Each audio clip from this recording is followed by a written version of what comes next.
Juni tahun lalu sempat ada perjangkitan klaster PMA dalam pabrik elektronik di Miaoli. Dengan alasan pengendalian penularan, Pemkab setempat memberlakukan larangan keluar terhadap PMA, dan ini dianggap sebagai stigmatisasi terhadap PMA, bahkan dimasukkan ke dalam laporan pelanggaran HAM oleh Amnesty International. Usai penyelidikan, pihak Yuan Control meloloskan program perbaikan terhadap peraturan Pemkab setempat. 过度管制，造成他们健康权他们资讯权的一个侵害的时候，国际媒体对我们台湾的批评依然是很严苛的。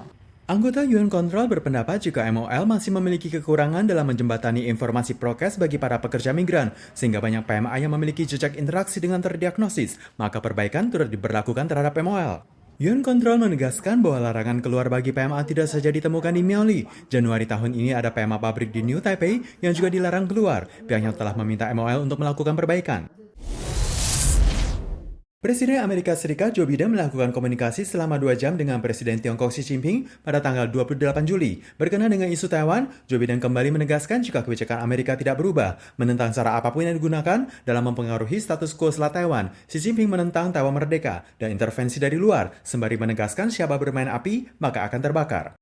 我们坚决反对台独分裂和外部势力干涉，绝不为任何形式的台独势力留下任何空间。民意不可违，玩火必自焚。希望美方看清楚这一点。 Komunikasi kali ini adalah yang kelima kalinya sejak Joe Biden menjabat sebagai presiden. Di tengah perang dagang dan masalah Taiwan memanas, sikap tidak percaya antar kedua belah pihak semakin mendalam. Merujuk kepada topik pembicaraan yang dirilis oleh Gedung Putih, pemerintah Joe Biden berupaya mewujudkan komunikasi dengan pihak Tiongkok dan berharap kedua pimpinan dapat terus melanjutkan dialog. President Biden underscored that the United States policy has not changed and that the United States strongly opposes unilateral efforts to change the status quo or undermine peace and stability across the Taiwan Strait. Sebelum komunikasi dilakukan, yang menjadi tekanan baru adalah Ketua DPR Amerika Serikat Nancy Pelosi berkemungkinan akan melawat ke Taiwan yang memicu emosi pihak Beijing. Merujuk kepada informasi dari Bloomberg, lawatan Nancy Pelosi ke Asia tidak mencakup Taiwan. Namun dari media NBC News Amerika, 29 Juli, Nancy Pelosi akan memimpin rombongan kunjungan ke Asia dengan tujuan Jepang, Korea Selatan, Malaysia, dan Singapura. Sementara Taiwan diagendakan sebagai tujuan lawatan sementara. 29 Juli Taiwan mencatat ada 22.983 kasus lokal dan 57 kasus meninggal.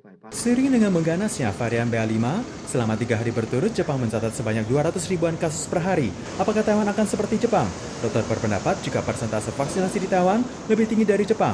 Dosis pertama lebih dari 90%, dosis ketiga lebih dari 70%. Sekalipun kasus BA5 lokal akan meledak pertengahan Agustus, jumlahnya diperkirakan hanya sekitar 20 ribuan kasus per hari. 日本的人口比例是台湾的10倍那所以假如说以人口的比例算起来来讲，台湾在高峰的时候也顶多是差不多2万多例这样而已所以大家不用太担心。 Pakar menegaskan virus Omicron memiliki kemampuan lolos kekebalan dan daya penularan yang cepat. Untungnya, uji klinis dunia menunjukkan mayoritas pasien bergejala ringan dan asimptomatik. Untuk itu disarankan, meskipun pandemi mereda, kebijakan masker dapat terus dilanjutkan hingga akhir tahun ini. Tanggal 1 bulan 7 kalender Imlek memasuki bulan hantu. 28 Juli malam, berbagai kegiatan ritual digelar di kuil dan kelenteng di Taiwan. Kuil Changhuang di Hsinchu menggelar ritual pembukaan pintu macan, yang juga berarti pembukaan pintu neraka. Pintu yang biasanya tertutup rapat, kini dibuka selama 1 bulan, agar para arwah dapat berlibur di alam manusia.